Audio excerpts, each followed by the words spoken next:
ದುಡ್ಡಿಲ್ಲ ದುಡ್ಡಿಲ್ಲ ಅಯ್ಯೋ ದುಡ್ಡಿಲ್ಲ, ಸರ್ಕಾರ ನಡೆಸೂಕೆ ದುಡ್ಡೇ ಇಲ್ಲ.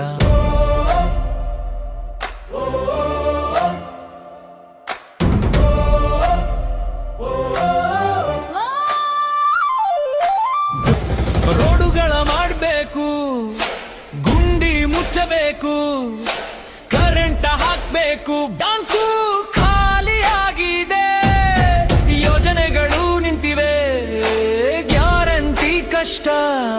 ಮಾತುಗಳನ್ನಾಡಿದೆವು, ಭಾಗ್ಯ ಕೊಡ್ತೀವೆಂದೆವು, ಈಗ ಹಣ ಎಲ್ಲಿಂದ ತರಲಿ, ತಲೆ ಕೆಟ್ಟು